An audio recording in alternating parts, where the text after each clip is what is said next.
In the last video, we learned about the poison honeybee, which had transformed into a queen honeybee and now looks like a humanized version of its former self. Not even the tower manager knows much about it, and he decides to ask his grandpa for details later. Sejun is shocked to see her like this, and the bee is pleased to receive his compliments about how different she looked. Her story began when she first consumed nectar from Sejun's farm. Her body began to change and became fit to produce babies. This led to the queen and other bees ignoring her, so she decided to go independent. She set up her nest in Sejun's cave, and there she underwent many transformations to reach this form. Seeing how fond she is of Sejun, the queen bee's kids also familiarize themselves with him quickly. They become friends with the rabbits, too, and their family extends yet again.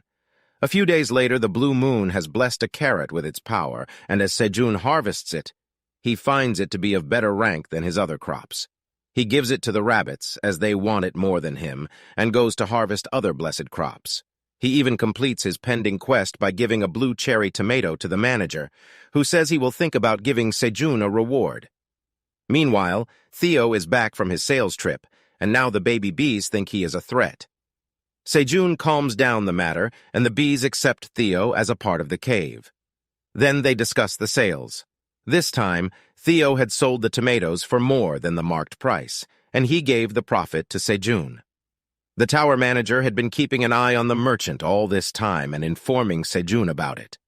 But then he sees Theo snacking on churu, a cat snack from the outside world. Since the number of things one can carry inside the tower is limited, Sejun understands that there must be someone who really wants to meet Theo to bring such a snack to the tower. And that gives him a new idea to earn money. As Sejun grins menacingly while looking at Theo, he offers him some churu. But Sejun snatches the churu from his hand, saying that he is confiscating it. Theo is shocked and pulls Sejun's shirt, asking him to return it. He says that he got the snack by taking a photo with a human, and it was his. But that is exactly what Sejun plans to use against him. Theo took a photo with someone in exchange for the snacks, and that was technically a deal he was not allowed to make. According to the contract they had signed, Theo was not allowed to have additional clients without permission from Sejun. This was a breach of Special Condition 3 of their contract. Theo is stunned. He did not even know that this condition was so strict, but getting him sad and upset was just part of Sejun's plan. He tells him not to be so upset, calling him Sales Cat Theo. Rather than that, they should talk about the new clients. Theo is confused and asks Sejun when he was given back the position of the sales cat. Sejun tells him that he is giving him the sales cat position for 1 hour right now, and if he did well in future trades, he could even become the sales cat for multiple hours. The cat forgets his disappointment from earlier and gladly agrees with Sejun's idea, and then begins his special treatment. Sejun picks Theo up and makes him sit in his lap, calling him Sir Sales Cat. They are sitting in front of the fire while a rabbit is fanning them. Sejun asks Theo if the warmth from the fire and wind is to his liking. The other rabbits are preparing a delicious meal of roasted fish. Sejun lets Theo lay down comfortably on his lap and says that he should enjoy his churu snacks like this. Sejun pats him as he feeds him with his own hands, and Theo thinks this was the best experience. He is ecstatic, thinking that being a sales cat comes with some amazing perks. This was the best feeling in the world for him. Sejun asks him if he enjoyed the churu, and now the sales cat wants to eat grilled fish. Sejun replies that he will bring them right away. Not only that, he was also preparing them himself. As the fish are being cooked, he asks Theo how he can go to the 38th floor so easily without encountering monsters. He replies that it is because of his wandering merchant license that he proudly displays it to Sejun. It was in the shape of a badge, and it proved he was a wandering merchant. There was an expensive annual membership fee to be paid to the Wandering Merchant Association to maintain this license. The higher one's level as a merchant, the more fees one has to pay, but the benefits also increase with the fees.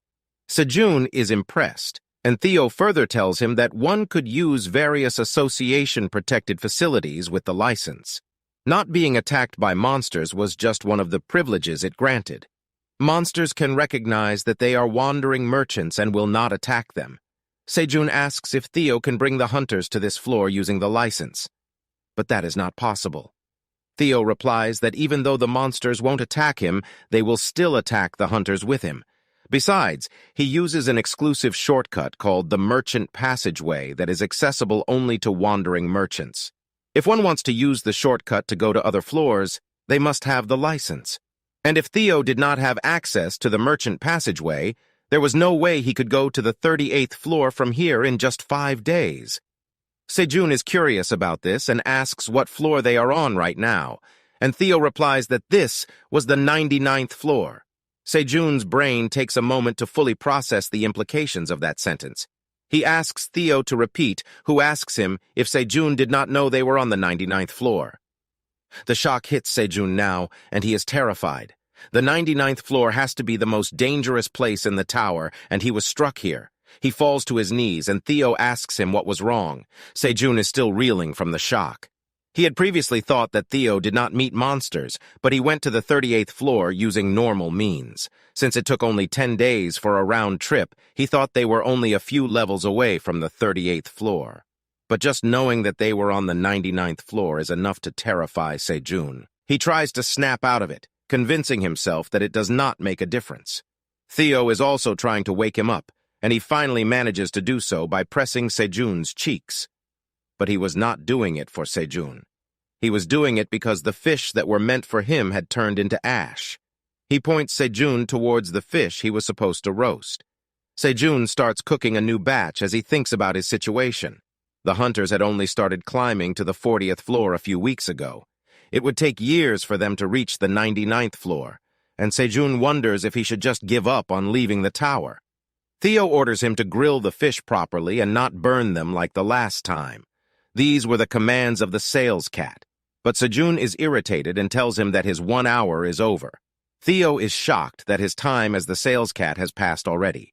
He thinks that it was such a shame, but Sejun was probably not even keeping track of time. But then Sejun notices the medal, or the merchant's license, and seeing it gives him some nice ideas. A group of hunters are on the lower floors.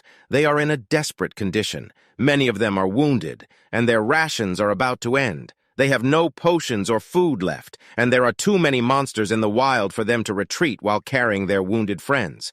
And as they despair that they are going to die here, someone comes to their aid. Sejun is there with Theo, and he asks the hunters if they are looking for some good items.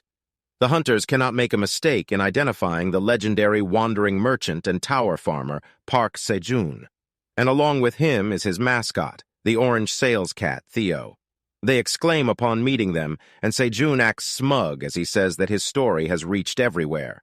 The hunters praise him, saying that the legends about Sejun are true. He appeared in front of the helpless hunters and saved them. They want to buy everything he has and give him all the tower coins they have. Sejun and Theo are happy to have earned a lot of money. This was what he imagined as he saw the wandering merchant's license. It was a nice dream, and Sejun asks Theo if he can also become a wandering merchant. But Theo says that he was someone from outside the tower.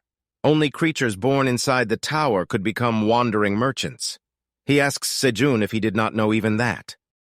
Sejun is devastated yet again.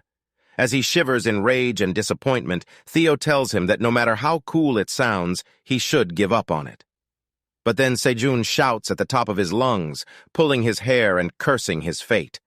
Theo and the Black Rabbit are startled as they are standing closest to him. As Sejun curses the tower, other rabbits are also shocked, as are the bees. The tower manager feels like he heard something, even though his office is far away from the cave. Sejun cools down and finds everyone staring at him. Theo is standing on the Black Rabbit's head and asks him why he was shouting like that. He scared them. Sejun sighs, thinking that nothing has changed with this knowledge. He should have prepared himself for any type of hardship the moment he entered the tower. And it would not be a good thing for him if he got angry like this. And as he thinks about what he can do if he cannot escape the tower, Sejun takes a deep breath. He then says that he will live every moment to the fullest. If he could not get out of the tower, he would make this place his home. The story then moves on to the human world. In an office, a woman has brought 2 magical cherry tomatoes to show a man. He asks her if they were the rumored magical fruits that were recently gaining popularity among the hunters. The woman says that he was right. These were the same mysterious fruits. They belonged to her brother, who was a part of the Phoenix Guild. He had told her about his meeting with a wandering merchant from whom he bought these tomatoes. She cannot see the information window on the fruits, but she knows that the man is a hunter and can see it. The woman is named Jenny, and she is the CEO of Easter Pharmaceuticals. The man is called Michael McLaren, and he is the vice president of the Gaggle Food Company. He laughs as he reads the description of the magical cherry tomato. He is not impressed and calls it a crappy item, asking what Jenny wants to do with it. But she asks him if Michael, who was the vice president of a company that controlled 39% of the global food market, lost his touch for business. Michael does not like her words and tells her that even though she is the CEO of the Easter Pharma Company, nothing good will come out of running her mouth carelessly. That was a warning and a threat for her not to speak nonsense, but Jenny is not intimidated by the threat. She confidently snaps her fingers and a screen opens up showing the details of the research they had done on the cherry tomatoes. It mentions that not only could the cherry tomatoes dissolve 10 grams of fat instantly upon consumption, but they could also improve one's metabolism. It could increase the basal metabolic rate by 5–10%, meaning a person would burn more calories while doing the basic life-sustaining things like breathing and digesting food. As Michael reads the report, he is stunned. It seemed too good to be true, and now he realizes what Jenny wanted to say. She then explains that they failed to extract the active compound of the magic cherry tomatoes in the lab. It was obvious since the tomato was an item from the tower, but even in such a short period of time, they were able to get some astonishing results from their research, which were already beyond their imagination. Michael reclines in his chair as he asks Jenny what her reason was to show him this information. This was a business she could monopolize on her own. But Jenny replies that she needs something from the vice president. She needs his previously unsuccessful tower farming project. Michael is shocked. He asks how Jenny knew about the project, but she just laughs as she gets up. Jenny asks Michael if he does not want to regain the trust of his father, who is the current president of Gaggle Company. The board of directors was going to choose the new chairman of the company on behalf of the current chairman, who was sick, and it seems that Jenny has eyes on that position. That is why she was willing to exchange this valuable information with Michael. She asks him what he thinks. She then asks if the cherry tomato looks appetizing to him. Michael grins as he takes the cherry tomato from her hand and then eats it. It was sweet and delicious. After saying that, he burst out laughing, and Jenny quietly watches him. But then he eats the second tomato too, because it was so delicious, and asks Jenny if she has more. She said the second piece was hers, and he ate it. If he wanted more, he should just go inside the tower and buy some himself. This chapter ends here. Poor Sejun received 2 big shocks today, but now that he knows where he stands, he should be more relieved.